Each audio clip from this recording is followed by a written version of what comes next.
대통령께서 과일에 대해서 다른 사람보다 조금 더 민감하신 것은 익히 알고 있습니다. 며칠 전 국무회의에서도 바나나 값은 도대체 왜 오르냐 라면서 조선시대에도 매점매석한 사람을 잡아다 사형시켰다라고 하셨습니다.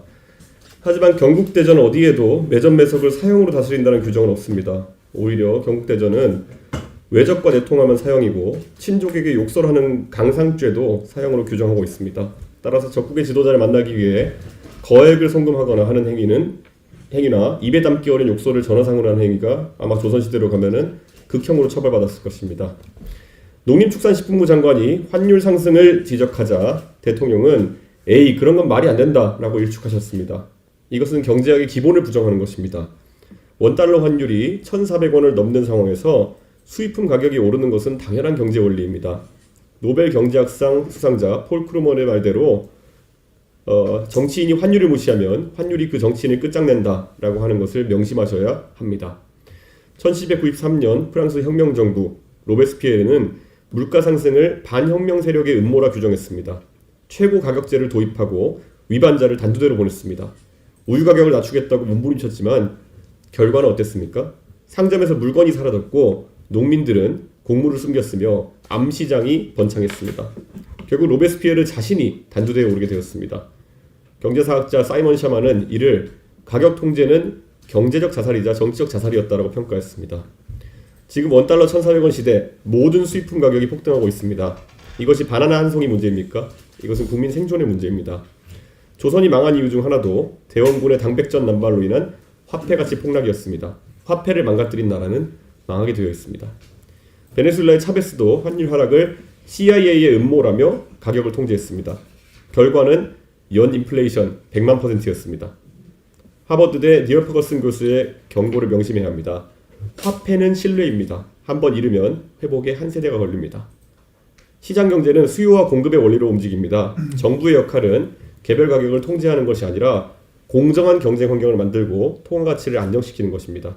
존재하지도 않는 조선시대 법을 들먹이며 상인을 위협하는 것이 아니라 환율이라는 경제의 기본 원리를 존중해야 합니다. 솔직히 말씀드리면 미국과의 통상협상에서 성과가 나지 않고 주요 외교 현안이 답보 상태에 있으니 자꾸 이런 지역적인 문제에 대통령의 언급이 늘어나는 것 같습니다. 국민은 바나나 한 송이 가격이 아니라 트럼프 행정부와의 관세 협상, 그리고 어떻게 국가 산업을 지켜낼 것이냐, 한미 동맹 강화 같은 큰 그림을 원합니다. 바나나 가격으로 국민의 시선을 돌리려 하지 마시고 진짜 중요한 일에 집중하십시오. 이재명 대통령께 요청합니다. 제발 경제만은 순리대로 운영해 주십시오. 경제는 원리 원칙에 따라 운영되어야 합니다. 국민은 바나나 가격 통제보다는 원화 가치를 지키고 경제 원칙을 존중하는 대통령을 원합니다. 민족의 명절 추석입니다. 특히 이번에는 국경일 포함해서 일주일의 장기 휴일로 인해 많은 분들이 고향 또는 휴양지로 이동할 것으로 예상됩니다. 하지만 민족의 대이동을 앞두고 공항의 노동자들이 무기한 총파업에 나섰습니다. 민주노총 공공운수노조와 전국공항노조 등 전국 15개 공항의 노동자 2,000명이 근로조건 개선을 요구하며 일손을 놓았습니다. 지금 이 순간에도 인천공항에서 파업 결의대회를 열고 있다고 합니다. 파업권, 즉 단체 행동권은 헌법상의 권리입니다. 하지만 자유에도 책임이 따르는 것처럼 자신의 권리라고 해도 함부로 타인에게 해를 끼쳐서는 안 됩니다. 그러나 이번 공항노조 파업은 타인에게 일부러 피해를 줘서 자신들의 이익을 챙기려는 모습이 보입니다. 역대 최대인 526만 명의 여객이 예상되는 상황에서 일부러 제일 바쁜 시기에 불편함을 야기시켜 자신들의 협상력을 높이려는 것입니다. 공공기관의 본분을 망각하고 오히려 이를 악용하고 있습니다. 자신들 임금 인상 요구에 왜 애꿎은 국민들을 볼모로 잡는 것입니까? 비겁하고 이기적이며 무책임합니다. 문제는 이제 시작이라는 점입니다. 노란봉투법이 본격으로 시행되는 내년부터는 이런 비겁한 파업이 합법의 가면을 쓰고 더 많은 곳에서 더 자주 이루어질 것입니다. 설을 앞두고 KTX가 서버리고 한여름에 전기량 한참 부족할 때 한전이, 한겨울 추위에는 난방공사가 파업을 할지도 모릅니다. 노란봉투법이 준 면제부 하에서 국민 불편은 그저 유용한 인질일 뿐입니다. 민주당의 입법 독재가 추석 선물로 노란봉투 청구서를 보내왔습니다. 이번 추석 공항에서 벌어질 국민 불편은 모두 민주당의 책임입니다. 일말의 책임감이라도 느낀다면 노란봉투법이 파업 촉진법이 되지 않도록 제대로 된 시행령 마련에 최선을 다해야 될 것입니다. 이재명 정부와 여당은 민주노총의 하수인 노릇을 그만하고 국민을 위한 정치를 해주길 바랍니다. 이상입니다. 예, 안녕하십니까. 주이삭 최고위원입니다. 지난 30일에 이재명 대통령께서 항소심이 유죄로 변경될 확률이 5%에 불과하다며 검찰의 항소를 비난하셨죠. 아시겠지만 검찰의 항소나 대법원의 3심 모두 억울한 피해자를 구제하기 위한 최소한의 제도적 장치입니다. 5%의 유죄 변경도 결코 헛수고가 아니라 피해자의 권리를 지켜내는 성과입니다. 그런데 검찰 항소는 불필요하다 비난하면서 기각이 대부분인 대법관 증언은 강행하겠다. 이 사법부 길들이기를 위해 민주당 거수기를 늘리려는 속내가 깔려있기 때문에 이 명백한 모순을 도저히 해결할 수 없을 것입니다. 그 3심 제도 같은 경우가 상고 인용률이 10%도 되지 않기 때문에 이재명 대통령 논리로 따지면 역시 불필요한 거겠죠.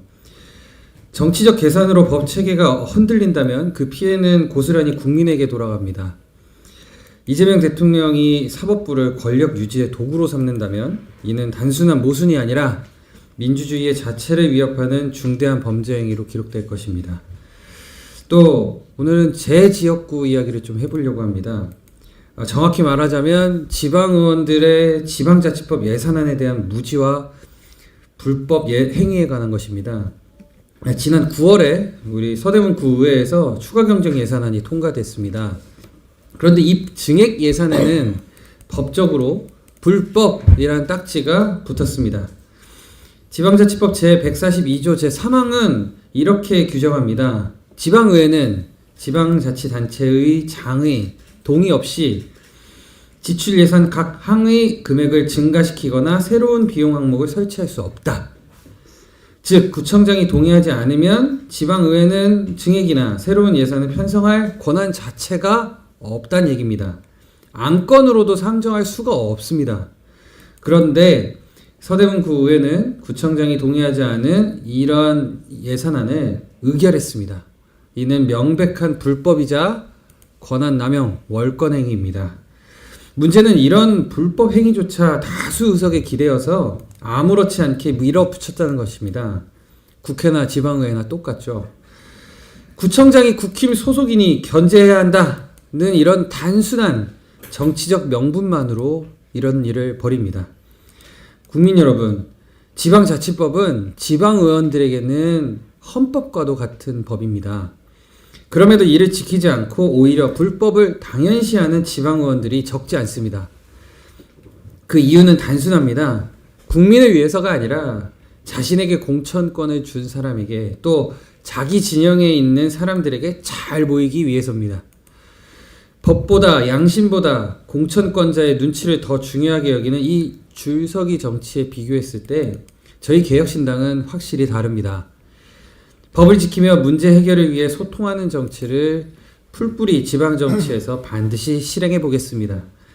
공천권자가 아닌 국민만을 바라보는 정치, 또 염치를 아는 인물을 추천해서 국민과 함께 일하는 정당으로서 내년 지방선거에서 여러분께 다가가겠습니다. 감사합니다. 국민 여러분, 추석입니다. 요즘 정치가 너무 시끄럽고 또 그것 때문에 마음이 많이 지치셨을 것이라고 생각이 됩니다. 정부 여당은 추석 선물이라고 하면서 검찰청 폐지를 마치 선물인 양 포장하기도 하고요. 이번 추석만큼은 정치의 소음도 세상의 걱정도 잠시 내려놓으시고 따뜻한 밥상 위에서 가족의 웃음 속에서 마음의 평화를 되찾으시기 바랍니다. 둥근 보름달이 하늘에 밝게 뜨듯이 여러분의 삶에도 희망과 사랑 그리고 온기가 가득하기를 기원합니다. 달빛이 모든 어둠을 비추듯 서로를 이해하고 품는 넉넉한 마음으로 풍요로운 한가위를 보내시기 바랍니다. 행복하고 따뜻한 추석 되시기 바랍니다. 감사합니다. 이주영입니다. 고작 한 달 올릴 풍악에 13조를 태웠습니다. 사면 초과의 민생, 도루묵 쿠폰의 성적표입니다. 통계청이 30일 발표한 8월 산업활동 동향에 따르면 지난 8월 소매 판매액 지수는 전월 대비 2.4% 감소했습니다. 반짝 증가했던 7월 소매 판매가 한 달 만에 감소세로 전환한 겁니다. 물가는 당연히 올랐습니다. 국가데이터처가 2일 발표한 9월 소비자 물가 동향에 따르면 지난달 소비자 물가 지수는 전년 대비 2.1% 올랐습니다.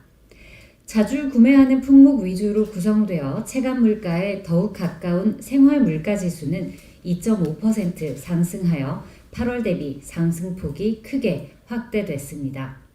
가공식품과 축산물, 수산물, 공산품 모두 크게 올라 서민들의 식탁과 일상을 위협하고 있는 겁니다. 고용과 투자는 또 어떻습니까? 제조업과 건설업 취업자 수는 각각 14개월, 16개월 연속 감소했습니다. 제조업에서만 1만 9천 명의 고용이 줄었는데 이는 코로나19 이후 역대 최대 수준입니다. 16개월 연속 감소한 건설기성은 전월 대비 6.1% 급감해 올해 내내 두 자릿수의 감소율을 지속하고 있습니다. 사방이 얼음판인데 뒷바퀴 뽑아 앞바퀴에 붙이면 사륜구동 되는 줄 아는 아마추어 행정. 갈 길이 먼데 당장 손목에 불 피우겠다며 연료탱크 열어 온 동네 기름부터 뿌린 겁없는 포퓰리즘의 결과는 이런 겁니다. 사랑하고 존경하는 국민 여러분, 풍요와 화합의 명절 추석입니다. 한가위라는 말은 신라시대 부녀자들의 길쌈놀이인 가배에서 유래했다고 합니다. 생산에 기여하는 일상의 근면을 기리며 나라의 안녕과 풍요를 기원하던 백성들의 바람, 오늘날에 맞게 이어가야 할 때입니다. 더도 말고 덜도 말고 한가위만 같아라. 더도 말고 덜도 말고 개혁신당만 같아라 하실 때까지 역동의 오늘, 풍요의 내일, 자유의 하늘 아래 결실 맺는 대한민국을 위해 개혁신당이 성실히 앞서 뛰겠습니다. 가족의 정과 한 해의 열매를 함께 누리는 복된 명절 되시기 바랍니다. 감사합니다. 네, 이것으로